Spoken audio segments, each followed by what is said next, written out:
বৃহস্পতিবার রাতে বেশ কিছু সংবাদ মাধ্যম দেখিয়েছে ভারত কখনো করাচি কখনো লাহোরে ঢুকে পড়েছে, এমনকি বেশ কিছু সংবাদ মাধ্যম দেখিয়েছে ইসলামাবাদে একেবারে ঢুকে পড়েছে ভারত। এখন প্রশ্ন হচ্ছে, ভারত কি আদৌ এইভাবে করাচি দখল করতে চায়? আজকে সেই নিয়ে আলোচনা করবো। আমাদের সঙ্গে রয়েছেন দ্য ওয়ালের এডিটর ইন চিফ শঙ্করদীপ দাস। তার থেকে জানতে চাইবো, এই যে পুরো বিষয়টা একেবারে হচপচ তৈরি হয়ে গিয়েছে, সেখানে ভারত কি এইভাবে করাচি দখল করতে চায়? দেখো প্রীতি, প্রথমেই আমাদের দেখতে হবে যে প্রথম দিন থেকে নয়াদিল্লির রেসপন্সটা কি, ইন্ডিয়া কি বলছে। এই যে পেহেলগামে জঙ্গি হামলা, তারপরে ইন্ডিয়া যে 9টি পাক অধিকৃত কাশ্মীরের বাহাওয়ালপুর, মুজাফফরবাদ এইসব জায়গায় গিয়ে যে 9টি জঙ্গি শিবির ভেঙে এলো, তারপরে ইন্ডিয়ার রেসপন্সটা কী ছিল। বিদেশ সচিব বিক্রম মিশ্রি প্রেস কনফারেন্স করে কি বলছেন? বিদেশ সচিব প্রেস কনফারেন্স করে বারবার বলছেন যে ভারত কিন্তু এসকালেট করতে চায় না, মানে ভারত উত্তেজনা বাড়াতে চায় না। একদম। ভারত কি করেছে? ভারত হচ্ছে রেসপন্ড করেছে। ফার্স্ট এসকালেশন পাকিস্তানের দিক থেকে ছিল, সেটা হচ্ছে পেহেলগাম। ভারত তার রেসপন্স দিয়েছে। তারপরে যখন 7 মে রাত্রিবেলা, বুধবার ভোর রাতে যখন ভারত গিয়ে জঙ্গি শিবির ভেঙে দিয়ে এলো, তারপরের দিন সকাল থেকে বৃহস্পতিবার দিন আমরা দেখেছি যে ছোটো ছোটো ড্রোন অ্যাটাক হচ্ছে। অন্তত 15টা শহরে ভারতের বা সামরিক ঘাঁটিতে ড্রোন অ্যাটাক হচ্ছে।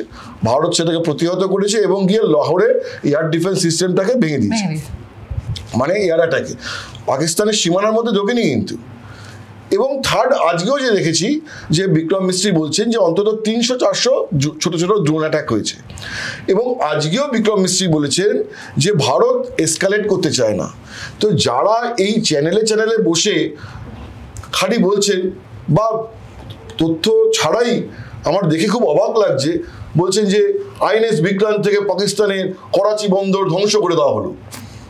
কোনো একটা চ্যানেল, হিন্দি চ্যানেলে দেখলাম প্রায় ইসলামাবাদ কবজা করে নিল। এইটা নয়াদিল্লির পারপাসই নয়। নয়াদিল্লি কখনোই বলছে না যে আমরা এরকমভাবে করাচিতে হামলা করব। আমরা হামলা করবই না। আমরা হামলা হয়তো পাল্টা জবাবে করতে পারি, কিন্তু আমরা আগ বাড়িয়ে করাচিতে গিয়ে হামলা করা, ইসলামাবাদে গিয়ে এয়ার স্ট্রাইক করা, এটা ইন্ডিয়ার পারপাসই নয়। এর কারণ কি? ইন্ডিয়া বারবার বলছে, কারণ ইন্ডিয়া হচ্ছে একটা one of the super power and growing to be one of the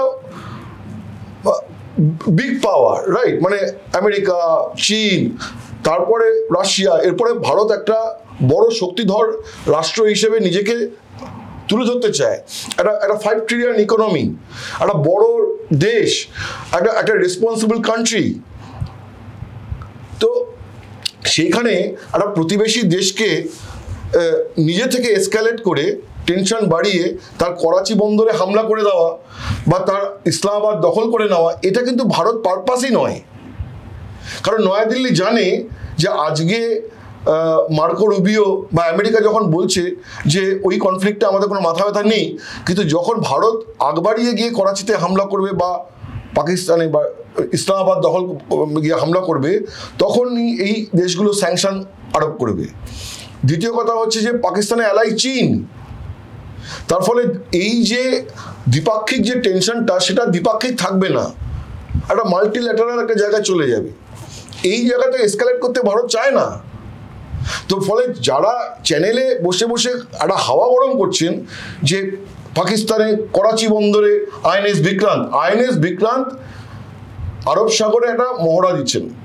আমি আইএনএস বিক্রান্তে উঠেছি। পিএমস ডে অ্যাট সি, প্রত্যেক প্রধানমন্ত্রী তার প্রধানমন্ত্রীত্বের মেয়াদকালে একবার এই যে আইএনএস বিক্রান্তে বা যান এবং রাত্রিবেলাটা কাটান। কেন কাটান? তার কারণ হচ্ছে যে এই নৌবাহিনীর সঙ্গে তার যে একাত্মতা, তার যে সলিডারিটি দেখানোর জন্য যান। আমি আইএনএস বিক্রান্তে এক রাত কাটিয়েছি, তখন প্রধানমন্ত্রী ছিলেন মনমোহন সিং, এবং আইএনএস বিক্রান্ত থেকে তখন ডেমনস্ট্রেট করা হয়েছিল কী করে ব্রহ্মোস মিসাইল কীভাবে ইন্টারসেপ্ট করে অন্য মিসাইলকে। তো সেটা অন্য গল্প। তো এই যে মহড়া দেওয়া আরব সাগরে, এটা হচ্ছে যে আমার মিলিটারি, আমার নৌবাহিনীর মাইট দেখানো, শক্তি দেখানো, এবং আমার প্রিপেয়ার্ডনেস দেখানো যে আমি প্রিপেয়ার্ড। ঠিক আছে, কিন্তু তার মানে এই নয় যে কিছু একটা ঘটনা ঘটবে, একটা ছোট ড্রোন অ্যাটাকের রিটালিয়েশনে আমি গিয়ে করাচি বন্দর তছনছ করে দেবো, ভেঙে দিয়ে আসবো। সে সমস্ত দেখানো হয়েছে না, সেগুলো দেখানো হচ্ছে ভুল ছবি। সেটা গাজায় ইসরায়েলি আক্রমণের ছবি দেখিয়ে বলা হচ্ছে করাচি বন্দর ভেঙে দেওয়া হচ্ছে, কোথাও ফিলাডেলফিয়ার বিমান ভেঙে পড়েছে সেই ছবি দেখিয়ে বলা হচ্ছে যে লাহোরের এখন এই অবস্থা। এগুলো তো ফেক, এগুলো তো ভুয়ো। এবং প্রথম কথা হচ্ছে যে এই ফেক এবং ভুয়ো খবরের ছড়ানোর আগে কেউ ভাবছেই না যে নয়াদিল্লির পারপাসটা কি। ইন্ডিয়ার পারপাস হচ্ছে লিমিটেড। বারবার করে বিক্রম মিস্ত্রি বলছেন যে আমরা এসকালেট করতে চাই না, আমরা শুধু রেসপন্ড করছি এবং রিটালিয়েট করছি যখন আমাদের হামলা করা হচ্ছে, আমাদের সাধারণ নাগরিকের উপরে হামলা করা হচ্ছে, আমাদের মিলিটারি বেসের উপর ড্রোন অ্যাটাক করা হচ্ছে, তখন করছি। কিন্তু আমি আগ বাড়িয়ে করছি না, আমি ফার্স্ট যে রিটালিয়েট করেছি সেটা হচ্ছে পেহেলগামের জবাবে। কারণ পেহেলগাম ফার্স্ট এসকালেশন ফ্রম পাকিস্তানের মদতপুষ্ট জঙ্গিরা এসে পেহেলগামে 26 জন নিরীহ পর্যটককে মেরে দিয়েছে। তার তো আমার যেখানে দেশের মানুষ আক্রান্ত তার সেখানে আমি জবাব দেব। কিন্তু এই যে আগ বাড়িয়ে করাচ্ছে এইটা কিন্তু পারপাসই নয়। কারণ নয়াদিল্লিও চায় না যে যুদ্ধটা একটা ওরকম একটা লার্জ স্কেলে পৌঁছে যাক। দাদা এখানেই জানতে চাইবো, একটা পরিস্থিতি তৈরি হয়েছে, একটা কোথাও কোথাও যুদ্ধ পরিস্থিতি বলা হচ্ছে সেই পরিস্থিতিকে, এটার তো একটা শেষ আছে, কতদিন ধরে চলবেই? দেখো, যুদ্ধ মানে এই ধরনের যে ওয়ারফেয়ার বা এই ধরনের যে রিটেলিয়েশন, কাউন্টার রিটেলিয়েশন, একটা কূটনীতিতে একটা কথা সবসময় বলা হয় যে ওয়ার কখনো লিমিটেড হয় না, মানে লিমিটেড ওয়ারফেয়ার বলে কোনো বস্তু হয় না। তার কারণ হচ্ছে যুদ্ধ কি গতিশীলতায় চলবে, তার ডাইনামিজম কি হবে, সেটাকে কন্ট্রোল করা যায় না, সেটাকে নিয়ন্ত্রণ করা যায় না। ঠিক আছে? তো কারণ আমি এক ধাপ এগোলাম, যে প্রতিবেশী দেশ তারা যে কি পদক্ষেপ করবে সেটা তো আমি একটা ভাবনা চিন্তার মধ্যে আছি, কিন্তু আমি তো জানি না প্রকৃতপক্ষে সে কি করবে। দেখো, পাকিস্তানের যে আজকে এই যে 300-400 ড্রোন অ্যাটাক হচ্ছে এক দিনে, বা মর্টার ফায়ার করছে যে বর্ডারিং জায়গাগুলোতে, সেটা মনে রাখতে হবে যে পাকিস্তানেরও একটা ডোমেস্টিক পলিটিক্সের প্রেশার আছে, একটা কট্টরপন্থীদের প্রেশার আছে, এবং পাকিস্তানের যে মিলিটারি তাদেরও একখানা ডোমেস্টিক পলিটিক্সে একটা রিপ্লাই দেওয়ার জন্য, তাদেরও একটা সুপ্রিমেসি রাখার জন্য তাদের কিছু একটু জবাব দিতে হবে। কিন্তু সেই কারণে ওরা এই যে ছোট ছোট ড্রোন অ্যাটাকগুলো হচ্ছে, তুমি দেখো যে বড় কিন্তু কোনো লার্জ স্কেল অ্যাটাকে পাকিস্তান যায়নি। কিন্তু ঠিক পাকিস্তান কি করছে, ছোট এই যে ড্রোন অ্যাটাক, যেটা আজকে বিক্রম মিস্ত্রি ফরেন সেক্রেটারি বলেছেন যে Turkish made drone. And drone, এই যে ড্রোন, কামিকাজি ড্রোন বা এই যে টার্কিশ মেড ড্রোন, এগুলো খুব সস্তা, $500, $1000 করে দাম, প্রেসাইজ অ্যাটাক করা যায় এগুলোকে দিয়ে। কিন্তু এগুলোর জন্য তো বিপুল পরিমাণে খরচও নেই। পাকিস্তানের যে আর্থিক অবস্থা, অর্থনৈতিক পরিস্থিতি, তাদের মুদ্রাস্ফীতির যেরকম অবস্থা, তাদের বৃদ্ধির হার মাত্র 2%। পাকিস্তানের অর্থনৈতিক মাজা ভেঙে গেছে। সেই পাকিস্তানে একটা বড় আকারের লার্জ স্কেল দীর্ঘমেয়াদী যুদ্ধ চালানোর কোনো ক্ষমতাই নেই। কিন্তু ডোমেস্টিক পলিটিক্সের কারণে তাদের কিছুটা জবাব দিতে হবে। সেই কারণে একটা লো স্কেল সস্তার একটা আক্রমণ হানা করছে, যেগুলোকে ভারত অনায়াসেই এয়ার ডিফেন্স সিস্টেম দিয়ে আটকে দিচ্ছে। ওই টার্কিশ মেড বলছে না, যে আজকে বিক্রম মিস্ত্রি বলেছেন না, দেখে মনে হচ্ছে টার্কিশ মেড।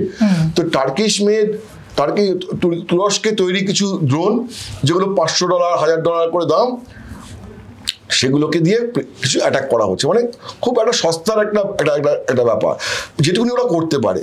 তো এখন এইটা দেখে মনে হচ্ছে যে এটা আরো 10-12 দিন ম্যাক্সিমাম খুচরো টুকটাক করে চলবে। লাইন অফ কন্ট্রোলে যে কিছু সিজফায়ার ভায়োলেশন হবে, লাইন অফ কন্ট্রোলে মাঝে মধ্যেই সিজফায়ার ভায়োলেশন হয়, ওটা ওখানকার রুটিন। হয়তো তাতে সবসময় হতাহত হয় না, ওখান থেকে গোলাগুলি ছুড়লো, এখান থেকে কাউন্টার গোলাগুলি ছুড়লো, এরকম হয়। এখন এটা একটু হেভি হচ্ছে। তাতে দেখা যাচ্ছে পুঞ্চ, মানধার, এই ধরনের সেক্টরগুলোতে, আখনুর, এখানে যারা সীমান্তবর্তী এলাকায় থাকেন, সেখানে কিছু ভারতীয় নাগরিকের মৃত্যু হয়েছে, তার জবাব ভারত দিয়েছে। কিন্তু সামগ্রিকভাবে যেটা দেখে মনে হচ্ছে যে এটা একটা হেভি ওয়ারফেয়ারের দিকে যাচ্ছে না, সেটা ইন্টেনশনটা পাকিস্তানও দেখাচ্ছে না। পাকিস্তানও বড় রকমের ওয়ারফেয়ারের এখনো পর্যন্ত ইন্ডিকেশন দেয়নি। আর ইন্ডিয়াও বারবার বলছে যে আমরা এসকালেট করতে চাই না, আমরা উত্তেজনা বাড়াতে চাই না। তার মানে আমরা সেইটুকুনি করছি যেটুকুনি আমার ওপরে হামলা হলে রেসপন্ড করা দরকার। আমার ওপরে যদি ড্রোন অ্যাটাক হয়, তাহলে আমি ড্রোন দিয়ে পাল্টা ইয়ে করছি, আমার উপরে ড্রোন অ্যাটাক হলে আমি হেভি আর্টিলারি ফায়ার এবং হেভি মিসাইল ফায়ারিংয়ে surface to surface air missile, air surface to air missile, এইগুলো যে করা, এগুলো তো আমি যাচ্ছি না, কিন্তু আমার ক্ষমতা আছে, সেই কারণে আমি সমস্তটা সাজিয়ে রেখেছি। এবং ভারত সরকারেরও এই যে একটা বিপুল দেশ, 140 কোটি মানুষের দেশ, সেখানকার তো মানুষের আকাঙ্ক্ষা আছে, মানুষের অসন্তোষ আছে।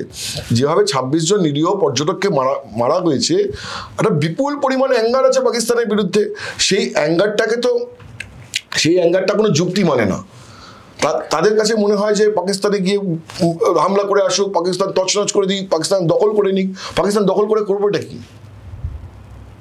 এবং আজকের দুনিয়ায় এটা তো মুঘল সাম্রাজ্য নয় যে বাবর সমরখান থেকে বেরিয়ে এসে ভারতবর্ষে ঢুকে এসে ভারতবর্ষ দখল করে নিলেন। আজকের দুনিয়া আমরা সেখানে বাস করি না, সুতরাং তাহলে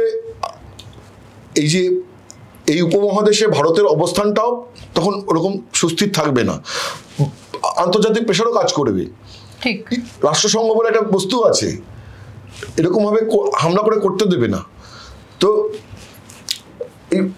আমাদের হাতের সামনে উদাহরণ আছে ইসরায়েল প্যালেস্তাইন, কত বছর ধরে সে কনফ্লিক্ট চলছে। ইসরায়েল কি পেরেছে পুরোপুরি প্যালেস্তাইনকে দখল করে নিয়ে তাদের পুরো একই দেশ বানিয়ে ফেলতে, একটা গোটা ইসরায়েল বানিয়ে ফেলতে পেরেছে? পারেনি তো। কনফ্লিক্টটা কত বছর ধরে চলছে, গাজাতে এখনো চলছে। এই যে হামাসকে পুরো গুড়িয়ে দেওয়ার পরেও কিন্তু এখনো লো ইন্টেন্সিটি চলে যাচ্ছে। তো এই যে সারা বছর ধরে ওয়ারফেয়ার, এটা তো আমার ইকোনমিক গ্রোথের, ভারতবর্ষের অর্থনৈতিক গ্রোথ, তার যে এত বিপুল সংখ্যক মানুষ এবং দেশের যে সামগ্রিক বৃদ্ধি, তার তো অন্তরায়। এই যে যুদ্ধটা শুরু হয়েছে, আজকে তো স্টক এক্সচেঞ্জে কিছুটা হলো ধস নেমেছে। আমরা তো সেটা চাই না, আমরা তো চাই যে ভারত একটা ইকোনমিক সুপার পাওয়ার হয়ে যাবে এবং তৃতীয় হওয়ার লক্ষ্যে এগিয়ে, এবং আমরা তো সারা বছর ধরে একটা লো ইন্টেন্সিটি ওয়ারফেয়ারে এনগেজ থাকতেও চাই না। ঠিক, আমার যদি গোটা বছরে একটা বিপুল পরিমাণ রসদ এই বর্ডারে ফোর্স মোবিলাইজেশন এবং সারাক্ষণ যুদ্ধ করতে গিয়ে পয়সা খরচা হয়, তাহলে তো আমি ডেভেলপমেন্ট করবো কোন পয়সায়? হ্যাঁ, ডিফেন্স প্রিপেয়ারনেস আমার থাকবে, আমরা প্রতি বছরই ডিফেন্স একটা হিউজ পরিমাণ বাজেট আমরা টাকা রাখি, খরচ করি, সব কিছু করি, কিন্তু সেটা কখনোই একটা লাগাতার লো ইন্টেন্সিটি ওয়ার বা একটা হাই ইন্টেন্সিটি ওয়ার চালিয়ে যাওয়ার জন্য, প্রিপেয়ারনেসের জন্য। যদি কখনো পরিস্থিতি হয় তখন করে নেব, আমার দেশকে সুরক্ষিত রাখার জন্য। আমাদের কূটনৈতিক, ভারতবর্ষের কূটনৈতিক অবস্থানই হলো যে ভারতের কোনো টেরিটোরিয়াল অ্যাগ্রেশন নেই, ভারত আগ বাড়িয়ে কারোর জমি দখল করতে চায় না, যেটা চীনের আছে। চীন অরুণাচল প্রদেশের একটু একটু করে জমি দখল করে নিতে চাইছে, কিন্তু ভারতের সেই টেরিটোরিয়াল অ্যাগ্রেশন ভারত কখনোই দেখায়নি। তো ফলে যখনই আমরা এই চ্যানেলে বসে বসে খালি করাচি ভেঙে দাও, খালি এই গুড়িয়ে দাও, ওটা করে দাও, এটা যখন বলছি, তখন আমরা বুঝতেই পারছি না, তখন অনেকেই দেখছেন না যে নয়াদিল্লির কূটনৈতিক অবস্থানটা কি। নয়াদিল্লির কূটনৈতিক অবস্থান কিন্তু লাগাতারভাবে বিক্রম মিশ্রি ব্যাখ্যা করে চলেছেন, সেটা হচ্ছে ভারত শুধুমাত্র রেসপন্ড করছে এবং ভারত এসকালেট করতে চায় না, উত্তেজনা বাড়াতে চায় না। একদম। তো ফলে এইটাকে বেসিক্যালি মাথায় রাখতে হবে,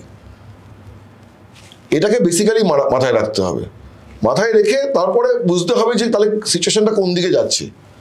এবারে যেটা হচ্ছে সেটা হচ্ছে কিছুটা আসিম মুনির, পাকিস্তানের যে সেনাপ্রধান রয়েছেন, তাকেও তো আমরা বরাবর দেখেছি যে পাকিস্তানের ঘরোয়া রাজনীতিতে সেনাবাহিনীর একটা বড় রোল রয়েছে। তো সেনাবাহিনী সেই সুপ্রিমেসিটা রাখার জন্য যে আসিম মুনির কখনো নানা রকম বলে যাচ্ছেন, যেমন আমাদের এখানে যেমন শাসক দল একটা হিন্দুত্বের একটা জিগির তুলে একটা পোলারাইজ করতে চায়, আসিম মুনির বারবার করে দ্বিজাতি তত্ত্বের কথা বলছেন, করে ওখানে একটা পোলারাইজ রাখার চেষ্টা করছেন। কারণ পাকিস্তানের তো ডোমেস্টিক ফ্রন্টে নানা দিক ঘেটে আছে, ওইদিকে বালুচিস্তান ঘেটে আছে, পাকিস্তানের সাথে আফগানিস্তানের একটা ভালো সম্পর্ক ছিল, কিন্তু আজকে পাকিস্তান এবং আফগানিস্তানের সম্পর্ক তলানিতে থেকেছে। আফগানিস্তানের সাথে পাকিস্তানের যে বর্ডারে সারা বছর ধরে একটা কনফ্লিক্ট লেগে রয়েছে। তাহলে একদিকে বালুচিস্তানের কনফ্লিক্ট, একদিকে আফগানিস্তানের সঙ্গে কনফ্লিক্ট, একদিকে পাকিস্তানের ইন্টারনাল টেরোরিজমের সমস্যা, ইকোনমিক ডাউনটার্ন, খুবই কঠিন অবস্থা। তো এই একটা অবস্থা পাকিস্তানে রয়েছে, পাকিস্তান দীর্ঘদিন টানতে পারবে না। কিন্তু ওই যে সামরিক সুপ্রিমেসি রাখার জন্য হোক বা যাই কারণে হোক, বা ডোমেস্টিক পলিটিক্সের কারণে হোক, কারণ ডোমেস্টিক কট্টরপন্থীদের কারণে হোক, কারণ কট্টরপন্থীরাও চায় পাকিস্তানকে, ভারতকে কিছুটা জবাব দেওয়া হোক, তারপরে কিছু কিছু রেসপন্স পাকিস্তানকে করতে হচ্ছে, যেটা এখন করছে। এইটা যে দীর্ঘদিন পাকিস্তান চালিয়ে যাওয়ার দমনই, কিন্তু এই লো ইন্টেন্সিটি, এই ছুটকো চাটকা কালীপটকার মতো কয়েকটা ড্রোন ছোড়া, এইগুলো পাকিস্তান আগামী 8-10 দিন চালিয়ে যাবে বলে মনে করা হচ্ছে। কিন্তু এগেন, আমরা কেউ শ্রীভৃগু নই, এইটাকে প্রি জাজ করার ক্ষমতা কারণ নেই। পাকিস্তান একটা রোগ স্টেট, ঠিক আছে, সেখানে একটা কট্টরপন্থীদের, মৌলবাদীদের একটা রোল রয়েছে, তাদের চাপে পাকিস্তানের প্রশাসন, সামরিক প্রশাসন কি করে ফেলবে কেউ জানে না। কিন্তু অল সেড অ্যান্ড ডান, দেখে যা মনে হচ্ছে যে এটা ওই রকমই একটা ছোট ছোট লো ইন্টেন্সিটি করতে একটা 10-15 দিন 15 দিনের একটা ব্যাপারের জায়গায় যাবে। এবং যতবার পাকিস্তান এরকমভাবে ছোট ছোট ড্রোন অ্যাটাক বা মিসাইল অ্যাটাক বা মর্টার অ্যাটাক দিয়ে করবে, ততবার ইন্ডিয়া রেসপন্ড করবে, এবং যথাযথ রেসপন্ড করবে, যাতে করে এটা বারবার না হয়। একদম একদম। সাময়িক যে পরিস্থিতি এলওসি এবং সীমান্ত পার্শ্ববর্তী এলাকায় তৈরি হয়েছে, তা কতদিনের মধ্যে স্বাভাবিক হয় সেদিকে আমাদের নজর থাকবে। আপনারা দেখতে থাকুন দ্য ওয়াল, কারণ খবর এখন এখানেই।